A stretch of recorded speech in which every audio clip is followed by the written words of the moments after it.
Yes, nimenya vuba TV, aho tudahwema kubagezaho ibiganiro bigiye bitandukanye kandi tuguma dushimira abakunzi bacu badukurikirana umunsi ku munsi.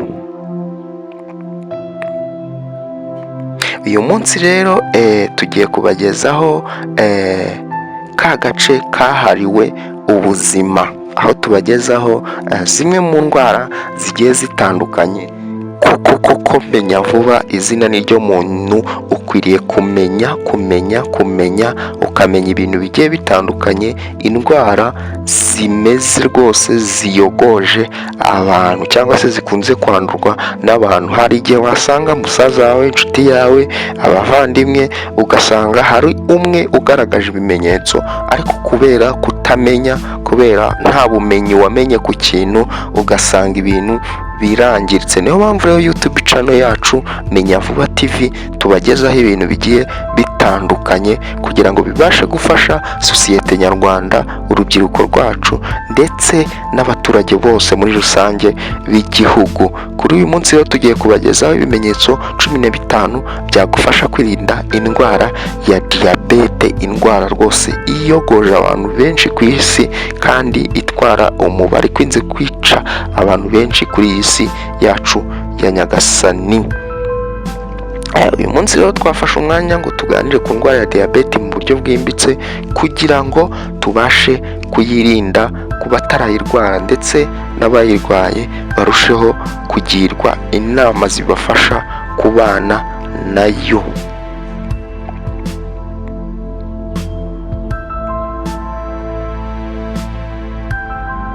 Tunejejwe no gufata umwanya ngo tuganire kuri iyi ndwara bitewe n'uko abantu benshi ntago bakunze kumenya ibimenyetso byayo. Niyo mpamvu rero indwara ya diyabete ni indwara imwe mbi cyane ikomeje guteza ibibazo. Ibyo bintu rero 15 tugiye kubabwira ni bimwe mu bishobora kugufasha mu kuyirinda, cyangwa se niba unayirwaye ukabasha kuyisigasiga no kuyitaho kugira ngo itakuzahaza mu buryo buhambaye. Ku mwanya wa mbere turahasanga ikintu cyagufasha nyine muri ubwo buryo twavuze bwo kwirinda indwara ya diyabete. Buri gihe ni ngombwa kugenzura uko wiyongera ibiro. Icyo ni icya mbere. Umubyibuho niyo mpamvu ya mbere y'indwara ya diyabete y'ubwoko bwa kabiri. Hari ibintu bibiri rero umuntu akwiye gukora ngo ayirinde: kugenzura uko wiyongera ibiro wifashishije urutonde mpuzamahanga. Ibi bitanga ingaruka nziza mu kwirinda indwara ya diyabete n'izindi. Aha rero ni ngombwa kugenzura ibyo urya kandi nanone ukarya ku rugero rukwiriye. Niba ubona ibiro byawe bimaze kurenga, ni ngombwa kugira gahunda yo kubigabanya. Kugabanya umubyibuho rero si ikintu cyoroshye, bisaba kwiyemeza ndetse n'ubufasha bw'inshuti n'abavandimwe. Hari uburyo bwinshi umuntu yakoresha agabanya umubyibuho ukabije. Urugero: kwasa inkwi ukoresheje ishoka cyangwa se indyabiti. Ubushakashatsi bwerekanye ko iyo wasa inkwi igihe cy'isaha uba utakaje kilokalori 400 zishobora kubyarwa n'amagarama 48 y'ibinure. Ibi rero bigenda bigabanya umubyibuho kandi mu buryo budahenze. Kumara nibura isaha yose woga mu kidendezi cy'amazi, pisine, bituma utakaza ingufu zingana na kilokalori 200, arizo zihwanye n'amagarama 22 y'ibinure byibitse mu mubiri. Ubu nabwo ni uburyo budahenze bwo kugabanya umubyibuho. Cya gatatu, kunywa amazi menshi akonje. Iyo unyoye amazi akonje, ni ngombwa ko umubiri utanga ubushyuhe kugira ngo ya mazi agere ku rugero rw'ubushyuhe bw'umubiri, ni ukuvuga dogere Celsius 37. Ubu bushyuhe buva mu gutwikwa kw'amasukari cyangwa urugimbu byibitse mu mubiri. Ibi bituma ya mavuta yatuma umubyibuho wiyongera agabanuka, ari nabwo buryo bwo kugabanya umubyibuho. Urugero, niba umuntu afashe ibirahure 6 by'amazi akonje, kimwe gipima garama 150, hazakoreshwa ibinure bingana iki ngo ubushyuhe bw'amazi buzamuke kuva kuri dogere 0 bugere kuri dogere 37 z'umubiri? Igisubizo, hakoreshejwe impine izwi nka mu butabire QMW multiple C multiple DT. Dusanga hazakoreshwa kalori 55,500 arizo zingana na kilokalori 55 n'ibice 5. Izi kilokalori rero zitangwa n'amagarama 6 y'amavuta. Niba ibi ubikoze kabiri ku munsi, umuntu atakaza garama 12. Ubu buryo tubonye bugabanya umubyibuho, ariko ni ngombwa kugenzura ibyo urya kugira ngo udakuraho kandi usubizaho. Ni ukuvuga kugabanyaho 1/3 ku byo wari usanzwe urya. Kugabanya umunyu wari usanzwe urya, kunywa litiro 2 z'amazi ku munsi, ndetse no gufata ibyo kurya bikize ku myunyu ya potassium, calcium na magnesium.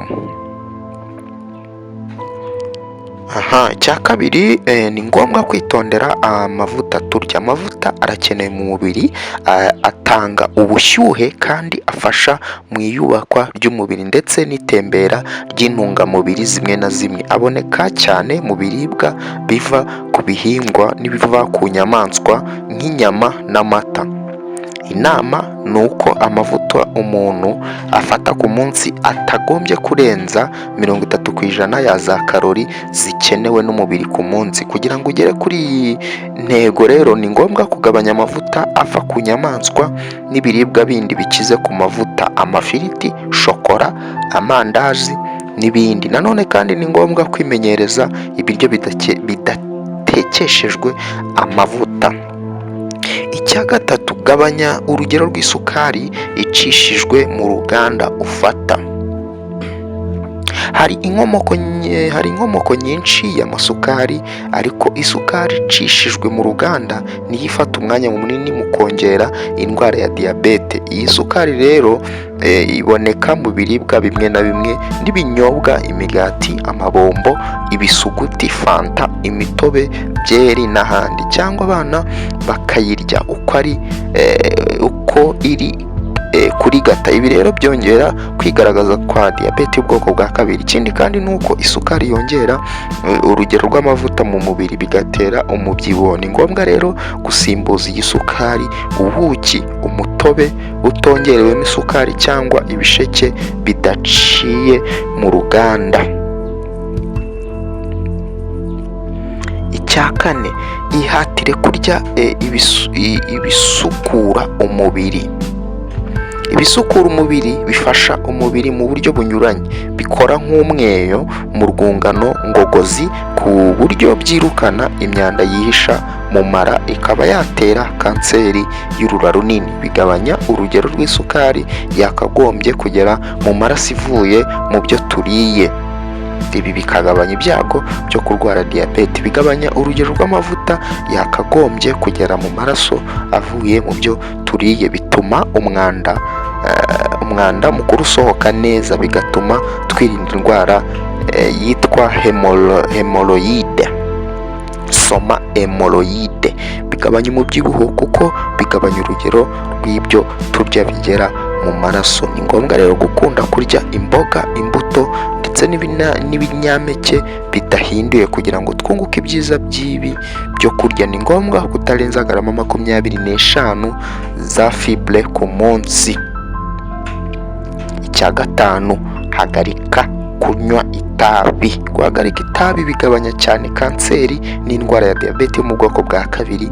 Byuririra ku ku itabi. Ubushakashatsi bwerekanye ko abantu bahagarika itabi mbere y'imyaka 50 bagabanyaho 2/3 ibyago byo gupfa mu myaka 15 ikurikiyeho. Ni ukuvuga ko abantu bahagarika itabi babaho igihe kirekire ugereranyije n'abakomeza kurinywa. Ikindi kandi umuntu umwe kuri 2 afite ibyago byo kurwara indwara ya diyabete ugereranyije n'abatarinywa. Guhagarika itabi ntibikunda koroha bitewe n'akamenyero, niyo mpamvu bisaba kwiyemeza ndetse n'ubufasha bw'inshuti, abavandimwe n'umuryango.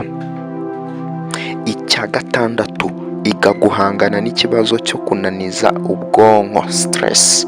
Umunaniro w'ubwonko uterwa n'intekerezo kubera ibibazo, imiruho n'imihate duhura nabyo buri munsi. Uyu munaniro utera indwara ya diyabete, akaba ariyo mpamvu ari ngombwa kumenya uburyo bwo guhangana n'uyu munaniro. Uburyo bwiza rero bwo guhangana n'uyu munaniro ni ukuvuga umuntu uganiriza ibyawe wumva wisanzuyeho, kugerageza gukora uturimo two kukurangaza no kwibagiza nko gusenga, kuririmba, gutembera. Nanone kandi bisaba gutoza imyitozo ngororamubiri, kugendagenda, kwiruka, kugenda ku igare, gusimbuka umugozi, koga mu mazi menshi, pisine, gukina umupira w'intoki, ariko ikiruta byose ni ikiruhuko. Ubu buryo bwo guhangana n'umunaniro bukoreshwa n'abantu birinda indwara ya diyabete, ariko kandi n'abamaze kuyirwara bakeneye gukoresha ubu buryo ngo babane neza n'indwara. Icya 7, ni ngombwa gukora imyitozo ngororamubiri. Imyitozo ngororamubiri irakenewe mu kwirinda indwara ya diyabete y'ubwoko bwa 2 n'izindi ndwara ziyuririraho. Imyitozo ni ingenzi cyane kubera impamvu zikurikira: ifasha umubiri kugumana ibiro bikwiriye, yongera imikoreshereze y'umusemburo wa insulin kubera ko igabanya ubudahangarwa bw'umubiri kuri uwo musemburo, ifasha kugira ubuzima bwiza bw'umutima no kumva umubiri umerewe neza muri rusange. Imyitozo irinda kwiyongera kwa cholesterol, ibinure byinshi mu mitsi itembereza amaraso mu mubiri. Imyitozo ngororamubiri igira akamaro ko kurinda kanseri y'amabere n'iy'urura runini. Ubushakashatsi bwa Finnish Diabetes Prevention bwerekanye ko imibare ngororamubiri igabanyaho 58% ibyago byo kwandura diyabete y'ubwoko bwa 2. Imyitozo yakagombye gukorwa nibura iminota 30 buri munsi, kandi hashingiwe ku miterere y'umuntu, ubukuru cyangwa uko umerewe mu mubiri. Icya 8 ugomba gukora mu kwirinda diyabete, ni ngombwa kwisuzumisha. Abantu benshi usanga babana n'indwara ya diyabete batabizi. Kuyisuzumisha bituma tumenya urugero rw'isukari iri mu maraso yacu, bigatuma dukora ibishoboka byose bigume ku rugero rudateje umubiri ikibazo. Ikindi kandi kwisuzumisha bituma dutangira kwivuza hakiri kare igihe dusanze twaragize ibyago byo kurwara. Ibi bituma tuyifatirana, bikadufasha kwirinda kurembya nayo hakiri kare. Ibi rero buri wese, ariko cyane cyane ba bantu bafite ibyago byinshi byo kurwara indwara ya diyabete. Icya 9 gituma ubasha kwirinda indwara ya diyabete ni itondere inzoga. Inzoga zigira uruhare runini mu kwangiza umubiri wacu. Inzoga zirabujijwe ku buryo budasubirwaho ku bantu batwite, barwaye igifu, umwijima, imindura, ku bantu bakoresha umuti bita chlorpromide igihe barwaye diyabete, kubera ko rero inzoga ishobora kongera umubyibuho, gutera indwara y'umutima, indwara y'umwijima, diyabete y'ubwoko bwa 2 n'izindi. Ni byiza rwose ko umuntu areka inzoga. Icya 10, konsa igihe kigenwe. Konsa igihe kirekire birinda umwana indwara ya diyabete z'ubwoko bwa 1, naho guha umwana amata y'inka igihe kitaragera bimwongerera ibyago byo kurwara diyabete y'ubwoko bwa 1. Ubushakashatsi bwerekana ko 50% by'abana bahawe amata batarageza ku mezi 4 y'ubukure barwara diyabete y'ubwoko bwa 1. Ni ngombwa rero ko bishoboka kose konsa umwana kugira ngo tumurinde ibyago byo kwandura iyi ndwara. Icya 11, ni ngombwa kwikingiza. Kwikingiza ni imwe mu nama zo kurinda diyabete y'ubwoko bwa 1. Hari ubwo diyabete y'ubwoko bwa 1 iterwa na virusi zishobora kwinjira mu mubiri zigatuma bukaraga bwayo bwangiza ingirabuzima zikora umusemburo wa insuline. Indwara zimwe na zimwe umwijima uterwa na virusi, imbasa, iseru, amashamba n'izindi ziterwa na virusi zishobora gutuma turwara indwara ya diyabete y'ubwoko bwa mbere. Mu rwego rwo kuyirinda ni ngombwa kwikingiza izo ndwara.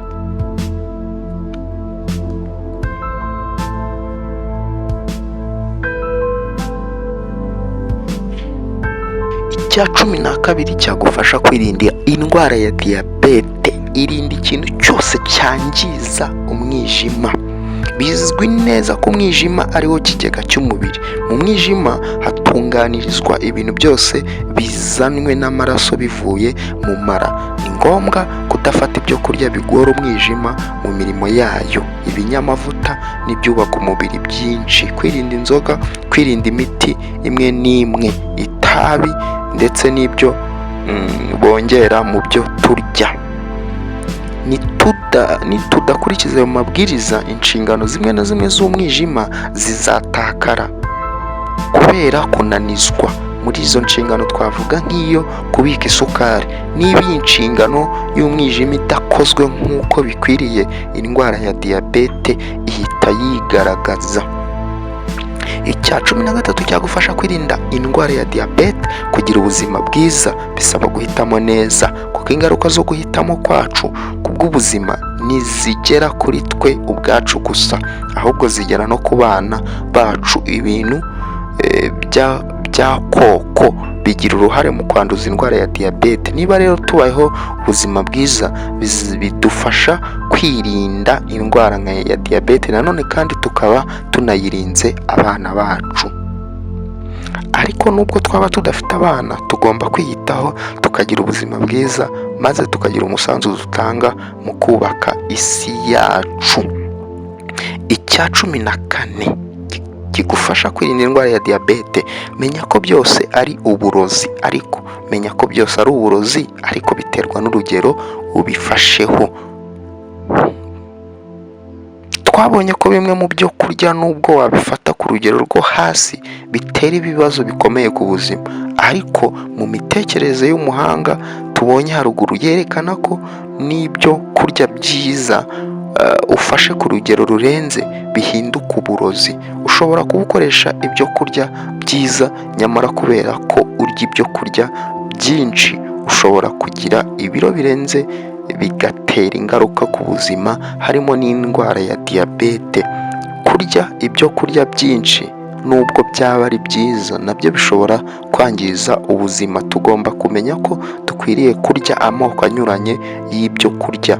Indyo yuzuye birimo intungamubiri za ngombwa dukeneye, kandi nanone tukirinda kurya byinshi no kunaniza umubiri. Mu bintu byose birebana n'ubuzima, kutarenza urugero nirwo rufunguzo.